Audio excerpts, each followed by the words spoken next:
اللہ رب العزت کی جانب سے، ایک شیطانی وسوسے اور ایک نفسانی خیالات۔ کبھی کبھی ایسا ہوتا ہے کہ ہم جو سوچتے ہیں، ہم رات کو جب لیٹتے ہیں سوچتے ہیں یا دیکھتے ہیں، موبائل چلاتے ہیں، تو یہ جو خیالات ہوتے ہیں وہ ہمیں اکثر کبھی کبھی جب ہم لیٹتے ہیں تو یہی آ جاتے ہیں، یعنی جو ہم دیکھتے ہیں سوچتے ہیں وہی خواب میں آ جاتے ہیں۔ کوئی خواب اگر آپ نے دیکھا ہے، ایسے کسی کی باتوں پر آپ نہ جائیں۔ خواب دیکھ لیا اور کسی سے پوچھ لیا، اس نے بتا دیا، کہا ارے تم تو بس مرنے والے ہو، تو انسان ٹینشن میں جاتا، ارے تو خواب کی بنا پر یہ سب صحیح نہیں ہے۔ ایک سوال یہ ہے، کیا جمعہ کے دن ناخن کاٹنا یا بال کاٹنا منع ہے؟ نہیں، بلکہ جمعہ کے دن نہانا، ناخن کاٹنا، بال کاٹنا یہ افضل ہے، بہتر ہے، اور منع کوئی نہیں ہے کہ آپ نہیں کر سکتے۔ ایک سوال یہ ہے، کیا امام کے پیچھے سورہ فاتحہ پڑھنا فرض ہے؟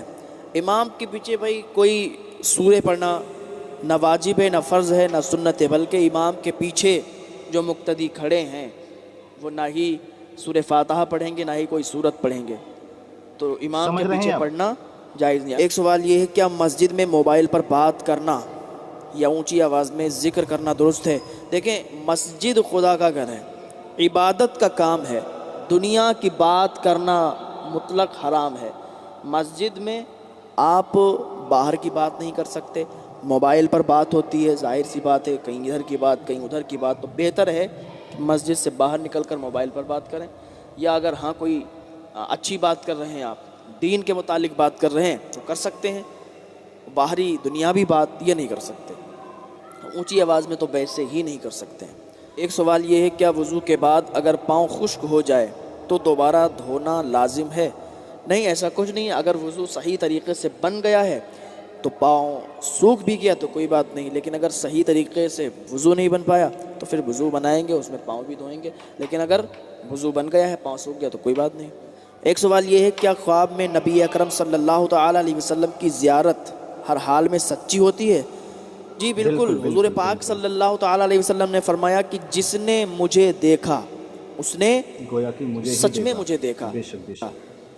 حضور پاک صلی اللہ تعالیٰ علیہ وسلم کو اگر خواب میں دیکھتے ہیں تو واقعی آپ حضور پاک صلی اللہ تعالیٰ علیہ وسلم کو دیکھتے ہیں، کیونکہ شیطان حضور پاک صلی اللہ تعالیٰ علیہ وسلم کی شکل اختیار کر کے خواب میں نہیں آ سکتا۔ ایک سوال ہے، کیا نکاح سے پہلے دولہا کا مسجد میں نفل پڑھنا سنت ہے؟ دیکھیں، یہ بہت اہم مسئلہ ہے۔ آج کل کیا برسوں سے آپ بھی دیکھتے آئے، ہم بھی دیکھتے آئے، اتنی عمر ہو گئی کہ اگر کسی کی شادی ہوئی تو سہرا بندھا اور اس کے بعد کیا ہوا کہ مسجد میں گئے اور نفل نماز پڑھی جا کے، سر پر سہرا ہے، پھول ہیں، لٹک رہے ہیں، پورا سہرا نیچے تک، اور وہ نماز پڑھ رہے ہیں۔ مسجد میں کبھی فرض نماز پڑھنے کے لیے جھانکنے کے لیے نہیں گئے، اور آج جب شادی ہو رہی ہے تو نفل نماز پڑھنے کے لیے اور وہ 15-20 کا ہجوم لے کے مسجد میں پہنچ گئے۔ نکاح سے پہلے 2 رکعت نماز نفل ادا کرنا یہ صحابہ سے ثابت ہے، لیکن جو آج ہمارے معاشرے میں ہو رہا ہے، جو آج ہمارے یہاں لوگ کر رہے ہیں کہ مسجد میں سہرا باندھ کے نماز ادا کر رہے ہیں اور صحیح طریقے سے نماز ادا بھی نہیں ہو رہی ہے، وہ نماز نہیں ہو رہی بلکہ وہ دکھاوا ہو رہا ہے، ریاکاری ہو رہی ہے کہ دیکھو ہاں ہم بھی کر رہے ہیں۔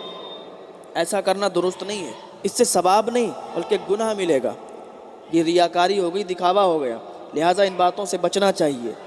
فرض نماز پڑھتے نہیں ہیں اور نفل نماز پڑھنے کے لیے لوگوں کو دکھانے کے لیے جاتے ہیں، یہ درست نہیں ہے۔ ہاں اگر آپ پڑھنا چاہتے ہیں تو اکیلے چلے جائیں، نہ کہ سہرا باندھ کے جائیں، پھولوں کے مالا ڈال کے جائیں، آپ سادہ طریقے سے چلے جائیں، مسجد میں 2 رکعت نماز نفل ادا کریں، چلے آئیں، یا گھر پہ ہی 2 رکعت نماز نفل ادا کر لیں۔ ایک سوال یہ ہے، کیا نکاح صرف مسجد میں ہی ہونا چاہیے؟ دیکھیں، نکاح مسجد میں ہو جائے تو بہتر ہے، مسجد کے علاوہ کسی بھی جگہ پر نکاح ہو سکتا ہے۔ ایک سوال یہ ہے، کیا لڑکی قبول کرتی ہے یا اجازت دیتی ہے؟ کہ یہ بہت اہم مسئلہ ہے، بہت سے لوگ یہی نہیں جانتے ہیں کہ لڑکی قبول کرتی ہے یا اجازت دیتی ہے۔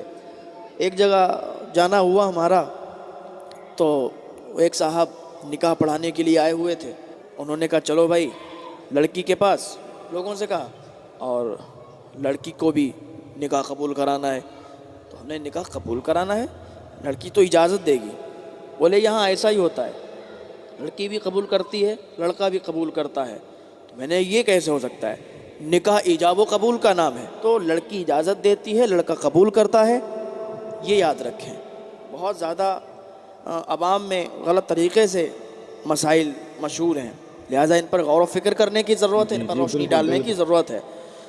ایک سوال ہے، کیا دلہن کا مکمل میک اپ مردوں کے سامنے آنا جائز ہے؟ آج کل بہت جگہ کیا ہر جگہ آپ دیکھ لیں، بہت کم جگہیں ایسی ہیں کہ جہاں پر ایسا نہیں ہوتا، ورنہ ہر جگہ تو ایسا ہی دیکھا گیا ہے کہ جب شادی آتی ہے، نکاح ہو جاتا ہے، نکاح ہونے کے بعد لڑکا لڑکی دونوں جو اسٹیج لگا ہوا ہوتا ہے اس پر جو کرسی پڑی ہوتی ہیں اسی پر بیٹھ جاتے ہیں، نہ لڑکی پردہ کرتی ہے اور وہ ویڈیو بن رہی ہوتی ہے، ادھر LCD پر دکھ رہی ہوتی ہے اور سارے لوگ دیکھ رہے ہوتے ہیں۔ لہٰذا ان سب باتوں سے بچنا چاہیے، اپنے گھروں کا ماحول اچھا کریں، یہ رواج اور رسمیں ختم کریں کہ شادی ہال میں اور اسٹیج پر بٹھا کے ویڈیو پر LCD پر چلوا دیا، یہ درست نہیں ہے۔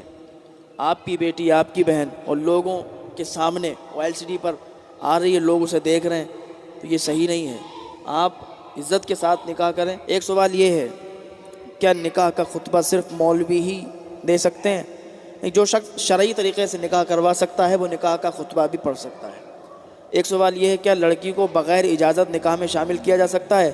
بالکل ہرگز نہیں، لڑکی کو بغیر رضامندی نکاح میں شامل نہیں کیا جا سکتا ہے۔ اگر لڑکی کی رضامندی نہیں ہے تو نکاح نہیں ہوگا، اگر لڑکی کی رضامندی ہے تو نکاح ہو جائے گا۔ یہ سب اہم مسائل ہیں، ان پر غور و فکر کرنے کی ضرورت ہے۔ اللہ پاک کی بارگاہ میں دعا ہے اللہ ہم سب کو نیک عمل کرنے کی توفیق عطا فرمائے۔ تمام ہی اہم سوال تھے اور اس کے اہم جواب آپ لوگوں نے سن لیے، یاد کر لیں۔ اس میں سب سے جو اہم اور اچھا سوال مجھے لگا وہ یہ کہ نماز میں امام کے پیچھے قرأت کرنا کیسا ہے، تو حضرت نے بتا دیا تھا۔ باقی اگر آپ کی سمجھ میں نہیں آیا ہو تو میں چند باتیں آپ لوگوں کو بتا رہا ہوں۔ میں نے اکثر دیکھا ہے نماز پڑھتے ہوئے کچھ نوجوانوں کو، بزرگوں کو، بلکہ کچھ ایسے لوگوں کو جو حج کر کے بھی آ چکے ہیں، برے ماننے والی اس میں بات نہیں ہے، مسئلہ ہے تو بتا رہا ہوں۔ امام صاحب نے نیت باندھی، سبحانہ پڑھنے کے بعد امام صاحب الحمد شریف پڑھتے ہیں، قرأت کرتے ہیں، تو کتنے ایسے لوگ ہیں جو ان کے ساتھ ساتھ میں دہراتے ہیں، برابر سے پڑھتے چلے جاتے ہیں۔ اگر کوئی وہ سورت پڑھتے ہیں جو مشہور صورتیں ہیں، قل هو اللہ احد یا قل یا ایھا الکافرون یا قل اعوذ برب الفلق، جو اکثر بزرگوں کے، نوجوانوں کے یاد ہوتی ہے، تو وہ سنگ برابر امام صاحب کے پڑھتے رہتے ہیں، دہراتے رہتے ہیں۔